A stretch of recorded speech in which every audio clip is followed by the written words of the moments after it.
हे बच्चा लोग, तो स्वागत है आपका नेक्स्ट टॉपर जीके की क्लास में। तो आज हम लोग देखेंगे गंगा नदी तंत्र को। इससे पहले हमने सिंधु नदी तंत्र को देख लिया था और आज देखेंगे गंगा नदी तंत्र को। ध्यान रखिएगा कि गंगा नदी तंत्र आपके किसी भी सरकारी एग्जाम के लिए बहुत इंपॉर्टेंट है। आप यहाँ पे कुछ क्वेश्चंस देख सकते हैं जो आपको एसएससी में पूछा गया है, यूपी के एग्जाम में पूछा गया, अलग अलग वेरियस एग्जाम में पूछा गया है, रेलवे के एग्जाम में पूछा गया है, यूपी, एसएससी, हर स्टेट के एग्जाम में आपको देखने को मिलेगा। यहां भी आप देख सकते हैं। तो आप जिस भी स्टेट को या जो भी एग्जाम की तैयारी कर रहे हो, इसके लिए ये टॉपिक आपके लिए बहुत ही ज्यादा महत्वपूर्ण है। तो चलिए बिना किसी देरी के शुरू करते हैं गंगा नदी तंत्र के बारे में। देखिए, हमने पिछले क्लास में ये पढ़ा हुआ था कि हमने पूरे भारत के अपवाह तंत्र यानी कि जो नदियों का तंत्र है उसको हमने दो हिस्सों में बांटा था। एक हिमालय नदियां और एक को बांटा था हमने प्रायद्वीपीय नदियां। हिमालय नदियां जो हिमालय से निकलती है उसको हमने हिमालय नदियों के बारे में कहा था। और आपको मैंने ये भी बताया था कि सिंधु नदी यहाँ से बहती है और पाकिस्तान की तरफ बहते हुए अरब सागर में गिर जाती है। भारत में बस 1100 किलोमीटर बहती है। फिर गंगा नदी तंत्र यहाँ से निकलती है और पूरब की ओर बहते हुए ब्रह्मपुत्र नदी से मिल जाती है और अपना सारा पानी बंगाल की खाड़ी में गिरा देती है। जिसमें आपको हिमालय नदी में मेन 3 नदी तंत्र के बारे में पढ़ना था और वो था सिंधु नदी तंत्र, जिसको हमने पिछले क्लास में कंप्लीट कर लिया था।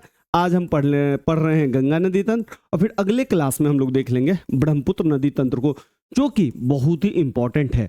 अच्छा, हम सिर्फ एक एक नदी को नहीं पढ़े, इसके साथ साथ जो भी इसकी सहायक नदी है उसे भी हम देखते जा रहे हैं। प्रायद्वीपीय नदियां वो नदियां है जो पश्चिम घाट या प्रायद्वीपीय भारत से निकलती है, उसे हम प्रायद्वीपीय नदियों की श्रेणी में रखते हैं। हिमालय नदियां सिंधु, गंगा, ब्रह्मपुत्र है। तो चलते हैं बाबू गंगा नदी अपवाह तंत्र पे। देखिए, गंगा नदी सिर्फ एक नदी नहीं है। सबसे पहले ये समझिए कि एक अलकनंदा आती है और एक आपकी भागीरथी नदी आती है। ये आपकी भागीरथी नदी हो गई और ये नदी जो है वो हो गई आपकी अलकनंदा। ये दोनों आपको देवप्रयाग जगह पे मिलती है। देवप्रयाग में ये मिलती है और देवप्रयाग के बाद जो अलकनंदा भागीरथी मिलती है उसको हम लोग कहते हैं ये गंगा नदी है। तो इस चीज को आप पहले ध्यान रखिएगा कि Bhagirathi plus Alaknanda equal to Ganga है। तो गंगा दो धाराओं, भागीरथी धारा और अलकनंदा के मिलने से बनती है और ये कहाँ पे मिलती है? देवप्रयाग में। बहुत इंपॉर्टेंट क्वेश्चन है। देवप्रयाग के बाद वो इसे हम गंगा कहते हैं। तो अलकनंदा जो कहाँ से निकलती है? सतोपथ हिमानी से। बहुत इंपॉर्टेंट है बाबू।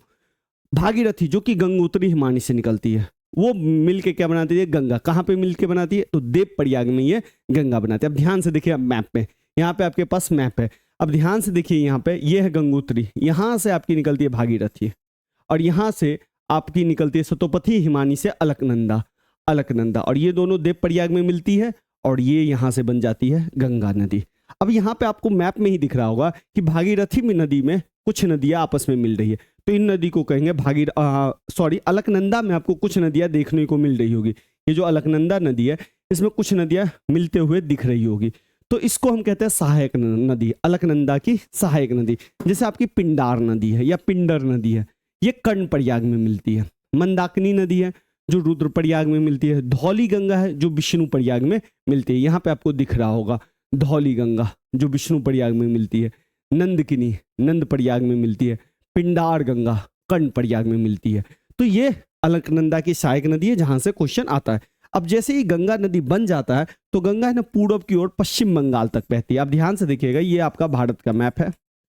यहां से गंगा निकलती है और पूरब की ओर बहती है। ये इधर पूरब की ओर बहती है और ये पश्चिम बंगाल तक बहती है। फिर पश्चिम बंगाल में ये दो धाराओं में बढ़ जाती है। एक धारा को हम हुगली बोलते हैं, हुगली धारा होती है, और दूसरी धारा भागीरथी के रूप में, ये भागीरथी के रूप में फिर से प्रवाहित होती है और फिर ब्रह्मपुत्र नदी में मिल जाती है। फिर यहाँ से आती है, अब ब्रह्मपुत्र नदी में ये मिल जाती है। अब ब्रह्मपुत्र नदी के बारे में हम अगले क्लास में देखेंगे कि कैसे होता है। और ये पद्मा और मेघना कहलाती है। अब देखिए, अब यहाँ पे दो चीज आपको समझने की बात है।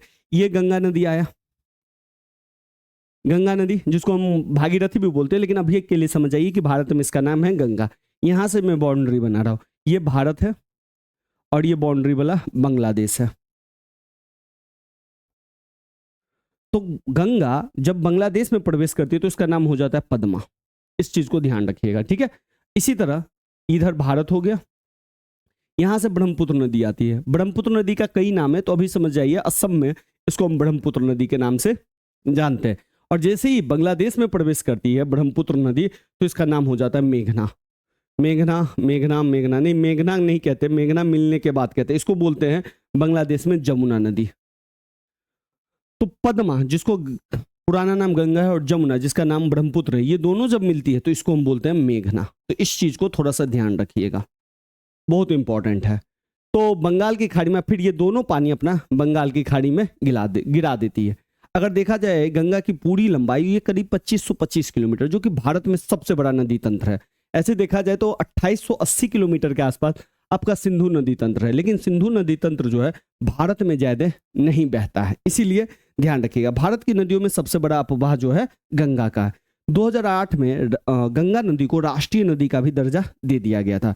और राष्ट्रीय जलमार्ग संख्या 1 वाराणसी से हल्दिया तक जो है गंगा नदी पे, जैसे हमने नेशनल हाईवे देखा होगा उसी तरह नेशनल वाटरवे भी है, राष्ट्रीय जलमार्ग, जहां हम नदियों के द्वारा रास्ते या फासले को तय करते हैं या एक शहर से दूसरे शहर तक जाते हैं।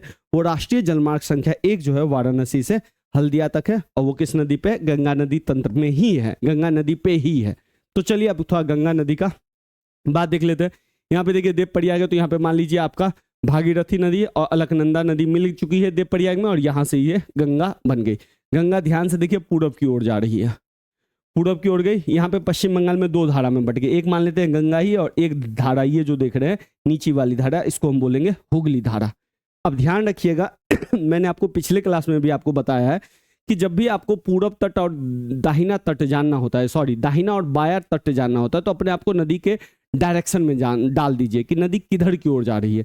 और जिधर आपका दाया हाथ होगा उधर दाया हाथ होगा, और जिधर आपका बाया हाथ होगा वो बाया तट होगा। जैसे अगर इधर की डायरेक्शन में, तो अगर आप अपने आप को इस नदी के डायरेक्शन में डाल दीजिएगा तो आपका बाया हाथ इधर जाएगा और दाया हाथ इधर जाएगा। तो ये हो गया बाया तट नदी का, और ये हो गया दाया तट। इधर से जो नदी आएगी वो हो जाएगी बाएं तट पे मिलने वाली, इधर से जो आएगी वो होगी दाएं तट पे मिलने वाली। और ऐसा क्वेश्चन कई बार पूछा गया है कि बाएं तट पे कौन मिल रहा है और दाएं तट पे कौन मिल रहा है। चलिए अब सबसे पहले देखिए, दूनागिरी से रामगंगा निकलती है और ये गंगा में मिल जाती है, और ये किस तट से निकल रही है? तो बाएं तट पे आके मिल रही है। फिर आते हैं सेकंड जो नदी है इंपॉर्टेंट, वो है गोमती नदी। गोमती नदी जो है पीलीभीत जिले से निकलती है और गंगा के बाएं तट पे आके मिल जाती है। फिर है अगली इंपॉर्टेंट नदी है सारमूल नदी। सारमूल से निकलती है सरयू नदी। सरयू नदी आपको घाघर नदी या घगर नदी में मिल जाती है।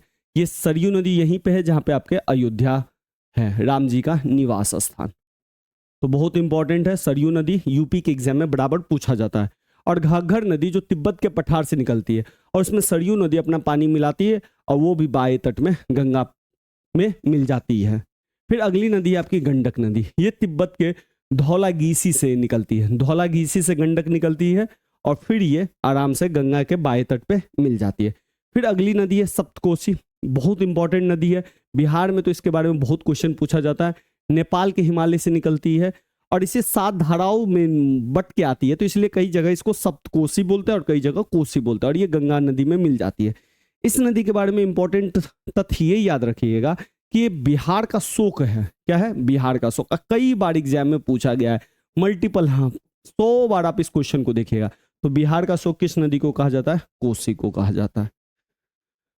अब अगली नदी जो बाएं तट पे मिलती है और ये आखिरी नदी है, वो है महानंदा नदी। दार्जिलिंग से निकलती है महानंदा नदी। तो बाएं तट पे जो आखिरी नदी मिलती है वो है आपकी महानंदा नदी। तो इस चीज को आप ध्यान रखिएगा, महानंदा नदी।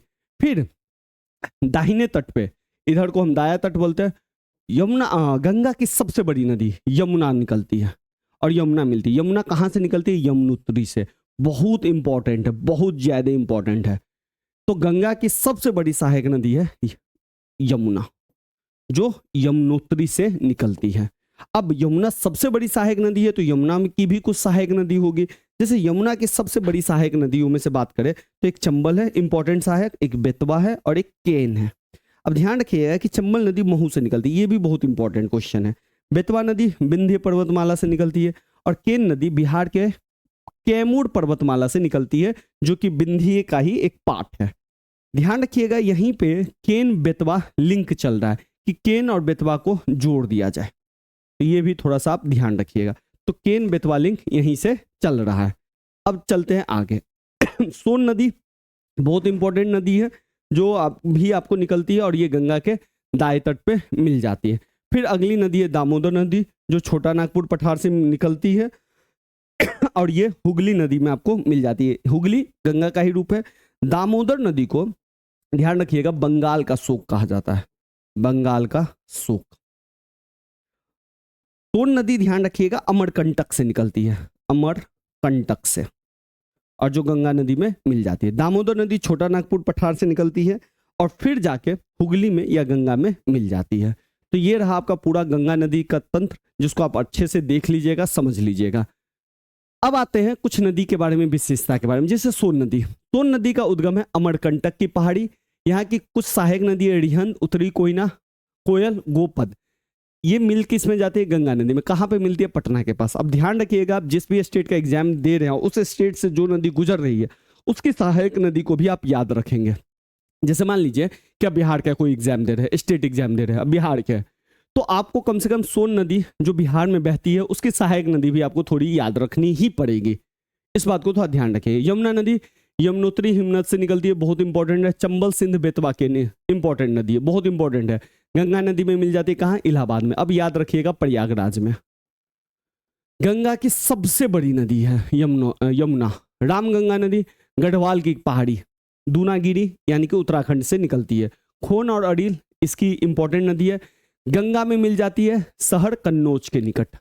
यहाँ पे इस के बारे में इंपॉर्टेंट रखिएगा कि भारत का जो सबसे पहला जिम कॉर्बेट राष्ट्रीय उद्यान है, इस इलाके से ये रामगंगा बहती है, बहुत इंपॉर्टेंट है। गोमती इसका जो उद्गम है, जहां से निकलती है, वो है फुल्हर झील, पीलीभीत जिला। सई इसकी सहायक नदी है। गाजीपुर से पूर्व ये गंगा नदी में मिल जाती है। इसके किनारे जो इंपॉर्टेंट शहर है गोमती के किनारे, लखनऊ है, जौनपुर है। इसके बाद बात करते हैं घाघरा। ये मापचा चुंग हिमनद से निकलती है, बहुत इंपॉर्टेंट है, कई बार एग्जाम में आया हुआ है। सरयू, शारदा, राप्ती, छोटी गंडक इसकी सहायक नदी है। बिहार में छपरा के पास ये गंगा नदी में मिल जाती है। और कुछ दूर, ये भी ध्यान रखिएगा कि कुछ दूर बिहार और उत्तर प्रदेश की सीमा भी बनाती है। तो अगेन इंपॉर्टेंट, कई बार क्वेश्चन आया है कि बिहार और उत्तर प्रदेश की सीमा कौन सी नदी बनाती है? तो घाघरा नदी बनाती है। इसके बाद है गंडक, नेपाल हिमालय से निकलती है। त्रिशूली, माडी इसकी सहायक नदी है। पटना के समीप सोनपुर के पास ये मिल जाती है। त्रिवेणी नहर इसी नदी में निकलती है। कई बार आप देखिएगा बिहार वाले एग्जाम में त्रिवेणी नहर के बारे में जिक्र है, वो किस नदी पे बना है? गंडक नदी पे, बहुत इंपॉर्टेंट है। कोसी नदी 7 धाराओं के मिलने से बनता है। गंगा नदी में ये मिल जाती है और बिहार का शोक कहा जाता है, बहुत अगेन इंपॉर्टेंट। महानंदा नदी दार्जिलिंग की पहाड़ी से निकलती है। मेची, कनकाई इसकी सहायक नदी है। पश्चिम बंगाल में फरक्का के पास मिल जाती है। और ये गंगा के बाएं तट पे मिलने वाली अंतिम सहायक नदी, ये अंतिम सहायक नदी है आपकी। इसके बाद आता है चंबल, महू मध्य प्रदेश से निकलता है। बनास इसकी सहायक नदी है, यमुना नदी में मिल जाती है। उत्खात भूमि के लिए प्रसिद्ध है। आपको ये सब चीजें थोड़ा सा आपको याद रखना पड़ेगा, तो ये बहुत ही इंपॉर्टेंट है। अब चलते हैं थोड़ा सा हर नदी के किनारे इंपॉर्टेंट शहर। जैसे गंगा नदी के किनारे आपको कानपुर, बनारस, फतेहपुर, कन्नौज, बलिया, सहारनपुर, बिजनौर, पटना, बक्सर, मुंगेर, भागलपुर मिलेगा। ध्यान रखिएगा वाराणसी, बनारस, काशी सब एक का ही नाम है। यमुना नदी के किनारे आगरा, मथुरा, इटावा, नई दिल्ली, ये सब यमुना नदी के किनारे। गंगा और यमुना के किनारे है इलाहाबाद, जिसको बोलेंगे प्रयागराज, यानी कि जहां पे इसका संगम होता है ना, वहीं पे है प्रयागराज शहर। सरयू नदी के किनारे है आपका अयोध्या, बहुत इंपॉर्टेंट। गोमती नदी के किनारे लखनऊ, जौनपुर, सुल्तानपुर। चंबल नदी के किनारे है ग्वालियर। और बेतवा नदी के किनारे है सांची, विदिशा, जो आपका इंपॉर्टेंट है प्राचीन भारत के लिए। तो चलिए आज के लिए इतना ही रखते हैं, लेकिन एक चीज और जान लीजिए ये मैप से। अब यहाँ पे देखिए, ये मेन जो काला वाला जो देख रहे हैं, ये है आपका गंगा नदी, ठीक है। अब इसे गंगा नदी पे आप ध्यान से देखिए, यहाँ पे मैंने बनाया कानपुर शहर है, यहाँ पे प्रयागराज शहर है, जो यमुना नदी इधर से आ रही है, ठीक है। और यहाँ पे आप ध्यान से देखिए, यहाँ पे आपका बनारस, यहाँ पे अगर आप ध्यान से देखिए, यहाँ पे आपका पटना, और यहाँ पे ध्यान से देखिए, यहाँ पे आपका कोलकाता, हुगली नदी के किनारे, ठीक है। इसी तरह आप ध्यान से देखिए, सरयू नदी है, इसके नदी के किनारे आपका सरयू के किनारे अयोध्या। इसी तरह आप ध्यान से देखिए, यहाँ पे चंबल नदी ये, और इसके किनारे है आगरा, यहाँ पे यमुना नदी। और यहीं पे आपको दिखेगा कुछ डैम, राणा प्रताप, गांधी सागर डैम आपको मिलेगा। और ये केन बेतवा लिंक है, जो केन नदी और बेतवा नदी को जोड़ने के लिए बनाया गया। उसी तरह आप ध्यान से देखिए, सोन नदी पे गोविंद बल्लभ पंत सागर डैम, गोविंद बल्लभ पंत सागर डैम किस पे है? सोन नदी पे। जो हम डैम बताएंगे तो आपको उस टाइम में बता देंगे। अब इस पे मैंने आपको बताया था कुछ देर पहले, नेशनल वाटरवे, राष्ट्रीय जलमार्ग 1 जो है गंगा नदी पे, तो ये स्टार्ट कहाँ से होती है? तो ये बनारस से स्टार्ट होती है यहाँ से, और ये यहाँ से स्टार्ट होते होते होते होते होते होते होते होते कोलकाता के हल्दिया तक जाती है, इधर तक जाती है। ठीक है, तो ये आपका इंपॉर्टेंट है, जिसको आप याद रखिएगा। तो चलिए आज के लिए इतना ही रखते हैं। अगर सेशन अच्छा लगा है तो सेशन को लाइक कीजिए, ज़्यादा से ज़्यादा शेयर करिए, और हमें कमेंट में ज़रूर बताएं कि आपको कैसा लगा। चलिए आज के लिए इतना ही, आप सबका धन्यवाद।